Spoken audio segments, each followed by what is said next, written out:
주님의 사랑과 은혜에 감사와 찬송과 영광을 올려드립니다. 오늘도 하나님께서 좋은 날을 허락하여 주시고 믿음의 삶을 살게 하신 하나님께 감사와 찬송과 영광을 올려드립니다. 존귀한 주의 백성들을 하나님께서 축복하여 주시되 오늘도 믿음 안에서 하나님의 은혜를 경험하는 복된 하루가 되어줄 수 있도록 인도하여 주옵소서. 말씀을 통하여 또한 찬양하며 기도하며 하나님께 영광을 돌리는 주의 백성들, 하나님 참 좋은 우리 교회 모든 성도들을 주께서 축복하시니 감사드리며 예수 그리스도의 이름으로 기도드리옵나이다. 아멘. 할렐루야. 우리 찬양으로 하나님께 영광 돌립니다. 찬송가 455장입니다.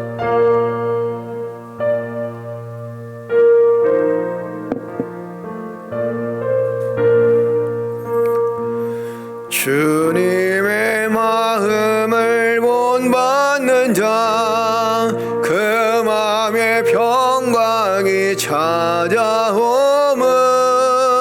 험악한 세상을 이기리니 하늘로부터 임함이로다.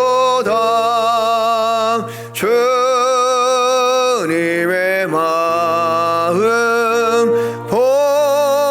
본받아 살면서 그 거룩하심 나도 이르리. 주 모습 내 눈에 안 보이며 그 음성 내 귀에 안 들려도 내 영혼 날마다 주를 만나 신령한 말씀 늘 배우도다. 주님의 마음 본받아 살면서 그 거룩하심 나도 이루리. 가는 길과 즐거움하여도 내 맘에 불평이 없어짐은 십자가 고난을 이겨내신 주님의 마음 본받음이라. 주님의 마음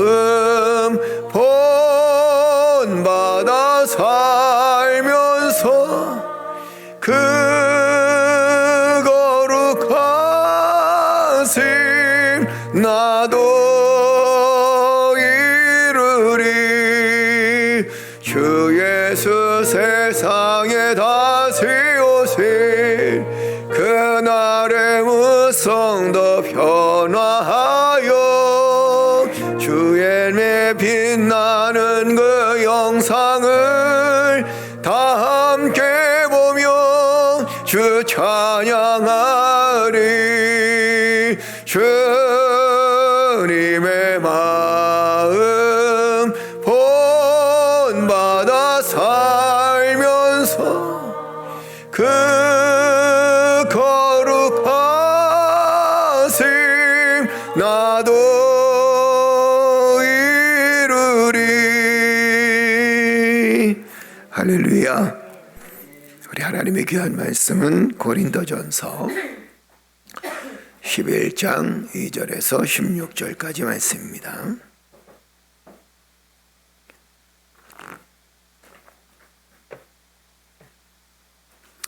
고린도전서 11장 2절에서 16절까지 말씀입니다. 다 찾으셨으면 아멘. 예. 너희가 모든 일에 나를 기억하고 또 내가 너희에게 전하여 준 대로 그 전통을 너희가 지킴으로 너희를 칭찬하노라. 그러나 나는 너희가 알기를 원하노니 각 남자의 머리는 그리스도요 여자의 머리는 남자요 그리스도의 머리는 하나님이시라. 물은 남자로서 머리에 무엇을 쓰고 기도나 예언하는 자는 그 머리를 욕되게 하는 것이요 무릇 여자로서 머리에 쓴 것을 벗고 기도나 예언을 하는 자는 그 머리를 욕되게 하는 것이니 이는 머리를 민 것과 다름이 없음이라. 만일 여자가 머리를 가리지 않거든 깎을 것이요 만일 깎거나 미는 것이 여자에게 부끄러움이 되거든 가릴지니라. 남자는 하나님의 형상과 영광이니 그 머리를 마땅히 가리지 않거니와 여자는 남자의 영광이니라. 남자가 여자에게서 난 것이 아니요 여자가 남자에게서 났으며 또 남자가 여자를 위하여 지음을 받지 아니하고 여자가 남자를 위하여 지음을 받은 것이니 그러므로 여자는 천사들로 말미암아 권세 아래에 있는 표를 그 머리 위에 둘지니라. 그러나 주 안에는 남자 없이 여자만 있지 않고 여자 없이 남자만 있지 아니하니라. 이는 여자가 남자에게서 난 것 같이 남자도 여자로 말미암아 났음이라. 그리고 모든 것은 하나님에게서 났느니라. 너희는 스스로 판단하라. 여자가 머리를 가리지 않고 하나님께 기도하는 것이 마땅하냐. 만일 남자에게 긴 머리가 있으면 자기에게 부끄러움이 되는 것을 본성이 너에게 가르치지 아니하느냐. 만일 여자가 긴 머리가 있으면 자기에게 영광이 되나니 긴 머리는 가리는 것을 대신하여 주셨기 때문이니라. 논쟁하려는 생각을 가진 자가 있을지라도 우리에게나 하나님의 모든 교회에는 이런 관례가 없느니라. 아멘. 할렐루야. 우리 우리 묵상에서 함께 묵상합니다. 역할에 순종하는 교육. 나라와 민족을 변화시켜 달라고 기도하던 남편과 나는 가정에서 아내와 남편을 먼저 섬기고 사랑하라 라는 응답을 받았다. 도대체 가정이 무엇이기에 하나님은 민족을 변화시키는 것보다 먼저 가정에 주목하라고 하신 걸까?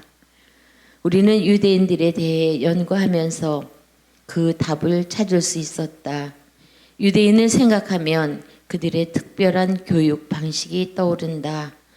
유대인이 탁월한 민족이 될 수 있었던 이유가 그들의 교육에 있다고 많은 사람이 생각한다. 그래서 유대인 교육법을 많이 연구하는데 그들의 교육에서 결코 간과할 수 없는 중요한 요소는 가정이다.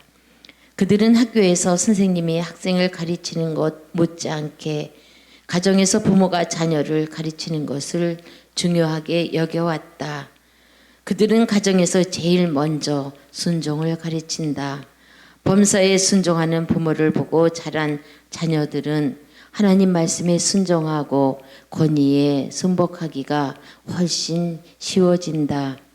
또한 그들은 가정에서 남자와 여자 각자에게 맡겨진 역할을 배우기에 사회에서도 남녀 간의 마찰 없이 공동체의 발전을 위해 헌신하는 데 능하다.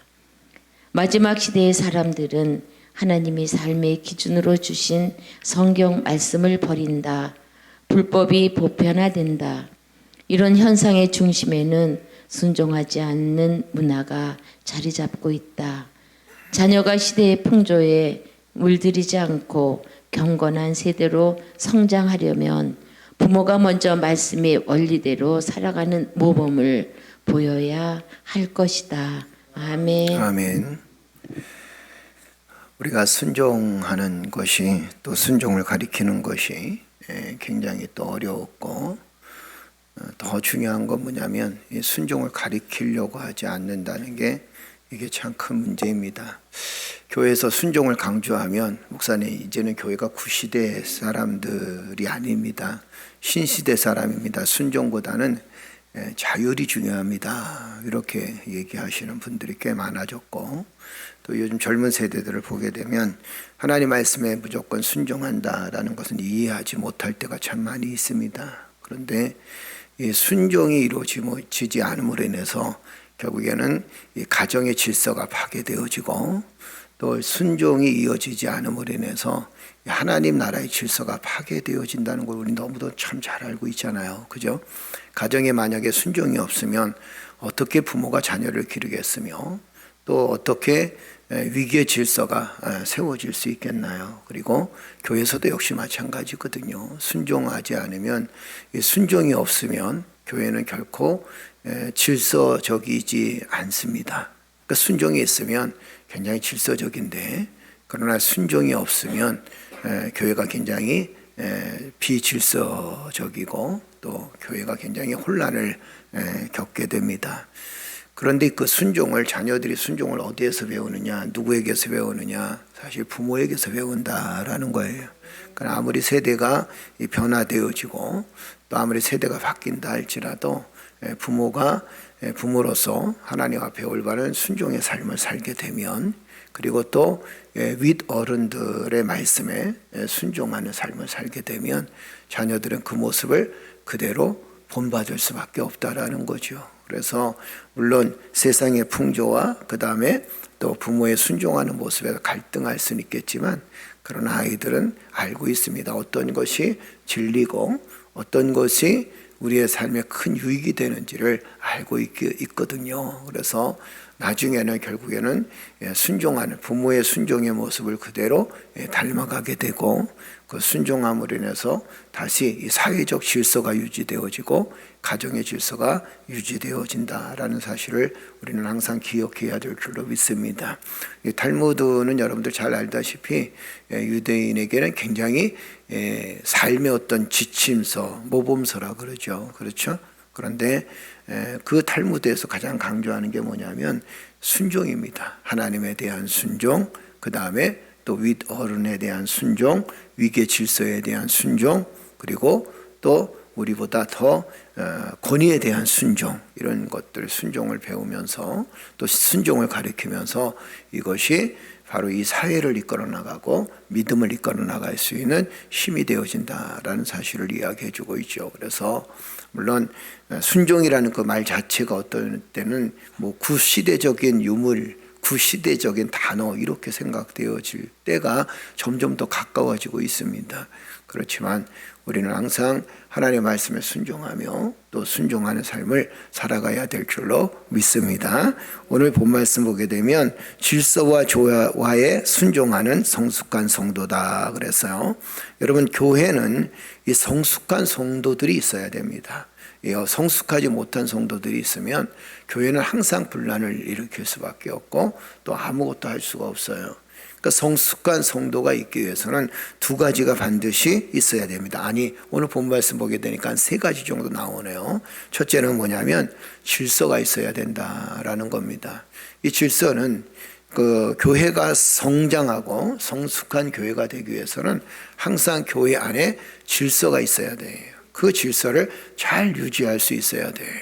여러분도 알다시피 무질서는 오히려 사회에 혼란을 끼치게 되는 것을 많이 보잖아요. 교회도 역시 마찬가지거든요.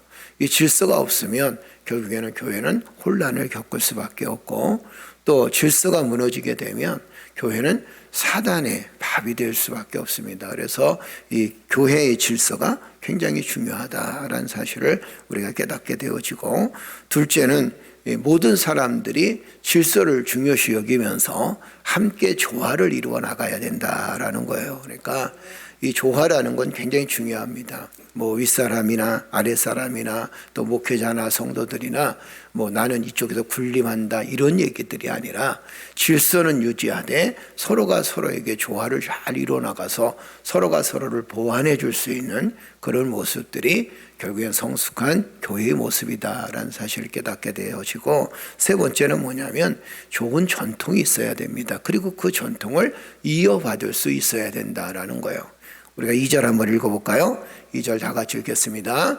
너희가 모든 일에 나를 기억하고 또 내가 너희에게 전하여 준 대로 그 전통을 너희에게 지킴으로 너희를 칭찬하노라. 바울은 뭐라고 얘기하냐면 고린도 교회를 향하여 너희가 좋은 전통을 이어갔다라는 거예요. 이 좋은 전통이라는 게 뭐냐면 하나님께 예배드리는 전통, 주를 경배하는 전통, 영적인 일에 어떤 질서를 지키는 전통, 이 전통을 얘기하고 있거든요. 그래서 오늘 본 말씀 보게 되면 바울이 이 고린도 교회를 칭찬한 이유가 오늘 본 말씀에 나와 있습니다. 두 가지는 나와 있는데 우리가 2절에 읽은 것처럼 바울이 이 고린도 교회를 칭찬하는 두 가지 이유, 첫째가 뭐냐면 바울을 기억하고 있었다라는 거예요. 너희가 모든 일에 나를 기억하고 이렇게 얘기합니다. 그러니까 바울이 어떤 분인지를 기억하게 되고 바울이 전한 복음을 기억하고 있다라는 거예요. 그러니까 바울은 고린도 교회를 향하여 끊임없이 복음을 전하고 또 그 복음을 위해서 자신이 어떻게 살았는지를 그거를 이미 많은 사람들한테, 이 고린도 교회인들한테 이야기해 주고 있는데 그것을 기억하고 있었다라는 겁니다. 그러니까 좋은 것은 우리가 항상 기억하고 살아가야 되는데 우리가 좋은 것을 기억하기보다 나쁜 것을 기억할 때가 참 많이 있죠. 그런데 바울은 뭐라고 이야기하냐면 고린도 교회가 참 좋은 것을 기억하고 있다. 첫째는 무엇을 기억하고 있냐면 너희는 나를 기억하고 있다. 어떤 모습을 기억하고 있냐면 복음을 전하고 복음을 위해서 목숨을 바치는 나를 기억하고 있다라는 겁니다. 그래서 항상 이 좋은 일을 기억한다는 건 굉장히 큰 축복이에요.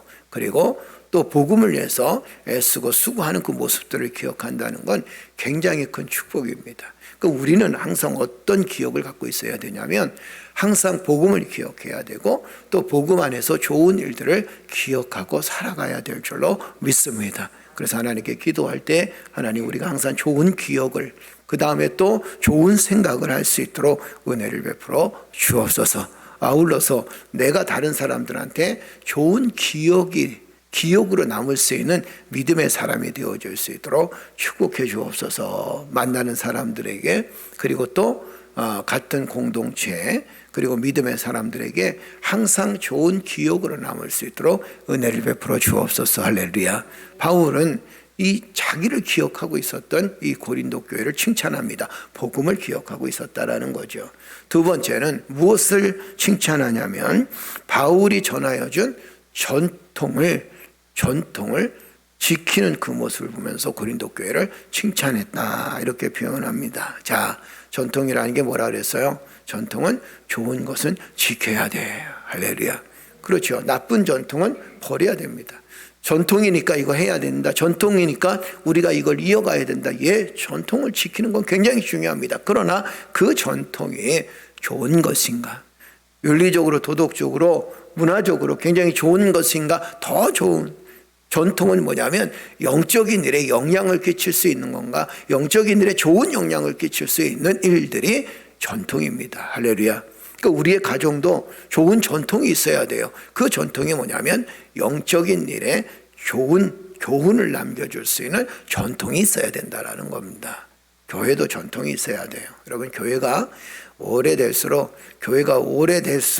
전통이 있어야 돼요. 교회가 크냐 작으냐의 문제가 아닙니다. 그렇죠? 그런데 이 교회가 오래될수록 세월이 갈수록 그리고 나이가 들수록 좋은 전통이 있어야 돼요. 아멘. 그 전통이 어떤 전통이냐면 섬김의 전통입니다. 아멘. 그 윗사람들이 잘 섬김을 인해서 그 다음 세대들이 그 섬김의 본을 받게 되어지는 거죠. 만약에 윗사람들이 늘 분쟁과 싸움을 일으킨다 그러면 결국에는 아랫사람들도 분쟁과 싸움이 일어날 수밖에 없다라는 거예요. 그러니까 좋은 전통을 우리가 살려주고 그리고 섬기고 헌신하고 순종하는 이 좋은 전통을 우리 후손들한테 남겨주기 위해서는 우리가 정말 순종하고 섬기며 헌신하는 그런 사람들이 교회 안에 가득 채워져야 된다라는 겁니다. 분쟁의 모습은 항상 자녀들한테도 또 다른 사람들한테도 결코 좋은 영향을 미칠 수가 없다는 사실을 우리는 너무도 잘 알고 있습니다. 그렇기 때문에 우리는 항상 좋은 전통, 섬기고 헌신하고 그리고 또 서로가 서로를 돌보는 이 아름다운 전통이 교회 안에서 물 흐르듯이 흘러서 그 아래 우리가 다음 세대들까지 그 모습이 이어질 수 있도록 기도하고 좋은 전통을 흘려보내는 것이 너무도 중요하다라는 겁니다. 바울은 고린도 교회를 칭찬하면서 이렇게 칭찬합니다. 너희들이 나를 기억할 뿐만 아니라 아울러서 좋은 전통을 지켜주니까 너무도 고맙고 감사하다 칭찬합니다. 자, 그 다음에 또 한 가지는 왜 이렇게 질서를 중요시 여겼는가? 3절 한번 보세요. 우리 3절 다 같이 읽어볼까요? 그러나 나는 너희가 알기를 원하노니 각 남자의 머리는 그리스도요 여자의 머리는 남자요 그리스도의 머리는 하나님이시라. 아멘. 참 남자들이 좋아하는 단어 중에 하나가 뭐냐면 여자의 머리는 누구다? 남자다. 되게 좋아합니다. 근데 남자의 머리는 누구다? 그리스도이시다. 또 그리스도의 머리는 누구시다? 하나님이시다. 그러니까 여러분 이 얘기는 곧 뭐냐면 질서적인 이야기들을 할 뿐이지 그것이 상하관계는 아니라는 겁니다. 남자나 여자나 그 머리는 그리스도요. 그리스도의 머리는 누구라는 거예요? 하나님이시다라는 겁니다. 그래서 남자와 여자의 머리는 군림하는 것이 아니라 남자의 머리가 그리스도요 그리스도의 머리가 하나님인 것처럼 하나님 안에서 너희들은 동등하다. 주 안에서 함께 성장하고 주 안에서 함께 존귀함을 받아야 되는 존재가 바로 남자와 여자이다. 할렐루야. 이 이야기를 해주고 있는 거예요. 우리가 단순히 남자의 머리는 여자의 머리는 남자야. 여자의 머리는 남자니까 너는 나한테 무조건 순종해야 돼. 물론 아내가 남편에게 순종하는 거 굉장히 중요합니다. 그러나 또 한 가지 남자들의 책임이 있잖아요. 그 책임이 뭐냐면 아내를 귀하게 여기고 존귀하게 여기는 겁니다. 그러니까 남편은 아내를 귀하게 여기고 존귀하게 여기고 아내는 그 남편을 순종하는 그런 가정이 되어진다고 여러분 한번 생각을 해보세요. 여러분들의 가정이 그런 가정이잖아요. 그 가정에 문제가 있나요? 그 가정에 싸움이 있나요? 분쟁이 있나요? 미움이 있나요? 없어요. 이게 깨지니까 문제가 생기는 거예요. 남자는 그냥 여자애들 머리 위에 군림하려고 하니까 문제가 되는 것이고, 또 여자는 내가 어떻게 당신에게 순종하겠습니까? 나는 당신을 존경하지 않습니다. 당신은 무슨 남편이에요? 이렇게 생각하는 것 때문에 결국에는 문제가 생길 수밖에 없다라는 거죠. 그런데 남자는 아내를 사랑하고 아껴주고 존중해 줍니다. 그리고 아내는 남편에게 순종합니다. 할렐루야. 그러니까 이게 누가 먼저 해야 되느냐의 문제가 아닙니다. 네가 먼저 해? 그러면 내가 할게. 내가 먼저 할까? 이런 문제가 아니에요.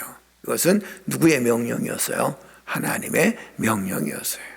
그러니까 동시에 받을 수 있고 동시에 순종할 수 있어야 된다는 거예요. 하나님 말씀에 순종하는 것이, 그것이 바로 영적인 질서라는 겁니다. 하나님 말씀에 순종하지 않으면서 어떻게 영적인 질서가 이어질 수 있겠나요?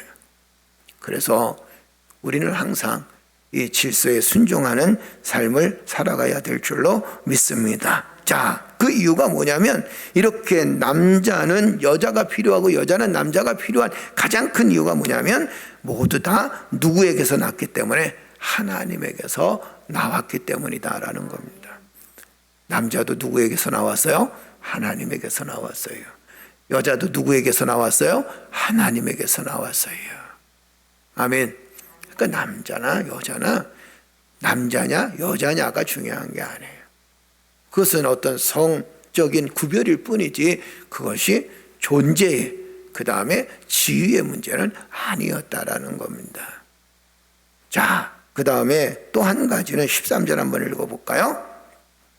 13절 우리 다 같이 읽겠습니다. 13절, 너희가 스스로 판단하라. 여자가 머리를 가리지 않고 하나님께 기도하는 것이 마땅하냐? 14절 읽어볼까요? 14절, 만일 남자에게 긴 머리가 있으면 자기에게 부끄러움이 되는 것을 본성이 너에게 가르치지 아니하냐. 그러니까 여자와 남자의 모습을 우리가 이 머리 모습으로 이렇게 구별을 할 수 있어야 된다는 거죠. 사실 여러분, 이 남자가 여장을 하고 여자가 남장을 하는 것은, 그것은 사실 옳은 방법이 아닙니다. 여자는 여자로서의 역할을 감당해야 되고 남자는 남자로서의 역할을 감당해야 돼요. 그리고 남자는 남자로서의 어떤 역할이 있고 남자로서의 어떤 삶의 모습이 있습니다. 여자는 여자로서의 삶의 모습이 있어요. 요즘에 원숭이 두창이라 그래가지고 여러분도 알다시피 요새 뭐 바이러스가 또 이제 그 조금씩 드러난다 그러잖아요. 그죠? 그렇게 뭐 염려할 수준은 아니지만 뉴스에도 계속 이 바이러스 두창 문제가 계속 일어나게 되는 것을 봅니다. 온몸에 막 이 물집 같은 게 생겨요. 사실 여러분, 그게 어디서 나오는지 아십니까? 그게 남자와 남자들끼리의 모습 속에서 나타난 죄악된 범죄함의 질병이에요. 그게 이제 사람들한테 퍼지기 시작하는 거예요. 그러면 이것은 무엇을 표현합니까? 남자는 남자로서의 역할을 감당하고 여자는 여자로서의 역할을 감당해야 되는데, 이게 질서가 무너져 버리는 거예요. 질서가 무너지면서 거기서 생기는 질병들이 굉장히 많습니다. 우리가 분명히 기억해야 될 것은, 남자는 남자로서의 역할이 있어요. 그 모양이 중요한 게 아니라 남자는 남자로서의 역할이 있고 여자는 여자로서의 역할이 있습니다. 요즘에는 뭐 남자들 머리를 기르는 게 또 하나의 문화가 될 수도 있고, 그런데 그 머리를 길렀다 그래서 오늘 본 말씀에도 야, 이건 죄악이다 이렇게 얘기하기보다 무엇을 얘기하냐면, 남자는 남자로서의 역할을 감당하고 여자는 여자로서의 역할을 감당할 수 있어야, 하나님께서 주신 본래의 질서를 감당할 수 있어야 그 삶이 행복하고, 그 다음에 또 그의 사회가, 문화가 결국에는 복을 누릴 수 있다라는 사실을 이야기해 주고 있다라는 거죠. 남자는 남자의 기능이 있습니다. 그렇죠? 그죠? 남자로서 해야 될 전통적인 기능이 있어요. 여자는 여자로서 해야 될 전통적인 기능이 있습니다. 하나님께서 우리에게 허락하신 여자의 역할이 있고 남자의 역할이 있다는 거예요.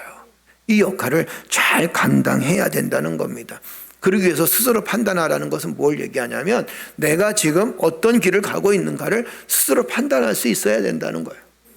하나님은 우리에게 이 판단할 수 있는 능력을 주셨어요. 하나님 말씀을 붙들고 순종하며 살아간, 그리고 남자로서의 역할과 여자로서의 역할을 잘 감당할 수 있도록 스스로 판단하며 결단할 수 있는 능력을 하나님 우리에게 허락해 주셨다라는 겁니다. 여기에는 중요한 의미가 하나 있습니다. 그게 뭐냐면 여러분, 영적인 일은 항상 스스로 잘 판단할 수 있어야 된다는 거예요. 아멘. 제가 늘 얘기하는 게 뭐냐면 우리가 사단의 시험에 이겨야 된다는 겁니다. 그 이겨야 될 이유가 뭐냐면 우리는 그 사단의 시험에 넘어지게 되면 우리의 신앙생활 전체가 다 무너지게 돼요. 질서도 역시 마찬가지거든요. 교회도 역시 질서가 무너지게 되면 교회가 무너질 수밖에 없습니다. 사회도 역시 마찬가지잖아요. 대통령의 권한을 무너뜨리게 되면 결국에는 대통령이 아무것도 할 수가 없는 것. 대통령이 아무것도 할 수가 없으면 결국에는 그 국가가 무너질 수밖에 없는 이런 모습들입니다. 우리가 흔히 스스로 판단하라는 얘기는 뭐냐면 하나님께서 내게 주신 양심의 법대로 스스로 판단할 수 있어야 된다는 거예요. 그래서 버릴 건 어떻게 해야 된다고요? 버려야 된다는 거예요. 아멘? 아멘? 우리가 우리 스스로 반성할 건 반성하고 그 다음에 죄악된 것은 버려야 되는 이런 판단 능력이 우리의 삶에 있어야 된다는 겁니다. 그런데 감사한 것은 뭐냐면 하나님은 항상 우리에게 지혜를 주셨어요. 아멘. 어떤 지혜를 주셨어요? 판단하고 결단할 수 있는 지혜를 우리에게 허락해 주셨어요. 아멘.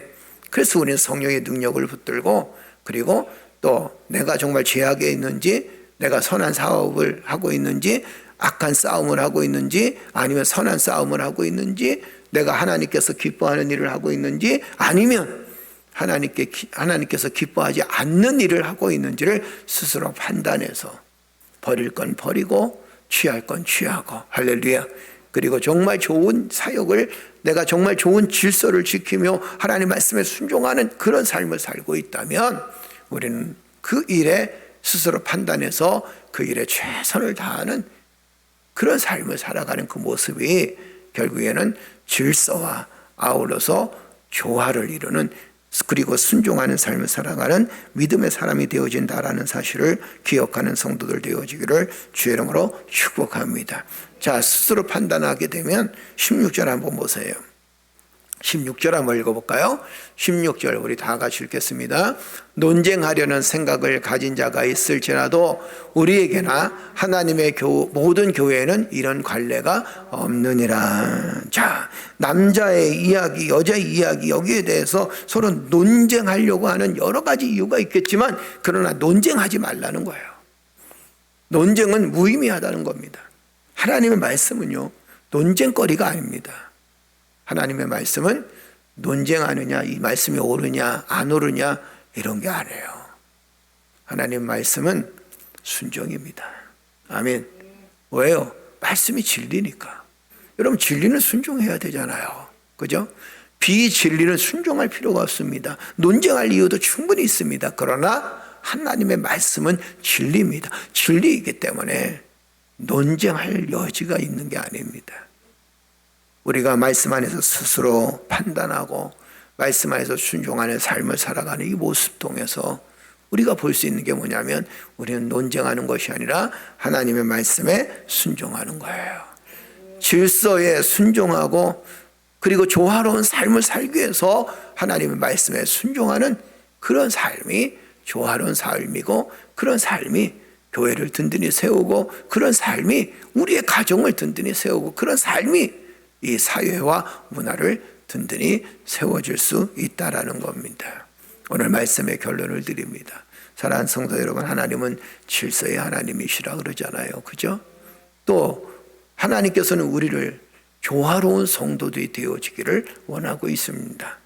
우리가 외골수적인 거, 한쪽으로 치우치는 거 이런 것이 아니라 하나님의 은혜 가운데 아름다운 조화를 이루고 그리고 또 서로가 서로를 사랑하고 아껴주고 그리고 서로가 서로에게 순종하고 질서를 유지해 가면서 순종하는 그 삶을 통해서 아름다운 조화를 이루어나가고 그 조화를 통해서 교회가 그 조화를 통해서 가정이 그 조화를 통해서 이 나라와 이 민족이 하나님의 은혜를 누리기를 원한다는 사실을 기억하면서 사랑하는 성도 여러분, 서로가 서로를 존중해주고 또 아껴주고 서로가 서로를 위해서 기도해주고 또 또 교회의 질서에 순종하고 하나님 말씀에 순종하며 살아가는 믿음의 성도들이 되어지기를 주의 이름으로 축복합니다. 축복합니다. 축복합니다. 기도드리겠습니다. 전능하신 아버지 하나님 은혜를 감사합니다. 질서와 조화에 순종하는 성숙한 성도들이 되어줄 수 있도록 축복하시니 하나님 진실로 감사를 드립니다. 내가 누구의 머리인가라는 것이 중요한 게 아니라 나의 머리는 그리스도요, 나의 머리는 하나님이시라는 사실을 고백하게 하여 주셔서 하나님 늘 하나님 말씀에 순종하는 삶을 살아갈 수 있는 믿음의 자녀들 되어줄 수 있도록 하나님 역사에 주옵소서. 남편은 아내를 존중해주며 아내는 남편을 사랑해주며 서로가 서로를 존중해주며 순종하는 삶을 통해서 하나님 가정이 든든히 세워지게 하시고 교회가 서로가 서로에게 질서가 질서를 세우고 순종하는 삶을 통해서 하나님 교회가 든든히 세워질 수 있도록 주여 축복하여 주시며 나라와 민족을 하나님께서 긍휼히 여겨주셔서 아버지 하나님 서로가 서로를 존중히 여기고 하나님 순종하는 삶을 통해서 나라가 든든히 세워질 수 있도록 은혜를 베풀어 주옵소서. 오늘도 살아난 성도들의 삶을 지켜주시니 감사를 드립니다. 가정을 지켜주옵소서, 삶을 지켜주옵소서, 사업장을 지켜주옵소서, 생업의 터전을 하나님께서 지켜주옵소서. 예수 그리스도의 이름으로 기도드리옵나이다. 아멘. 기도할 때 성령께서 함께 주실 줄 믿습니다. 우리 러시아에 계신 백영정 선교사님을 위해서 여러분이 끊임없이 기도해 주시기를 주의 이름을 축복합니다. 주의 은혜가 우리 사람 모든 성도들 삶 속에 함께 임할 줄로 믿습니다. 기도드리겠습니다.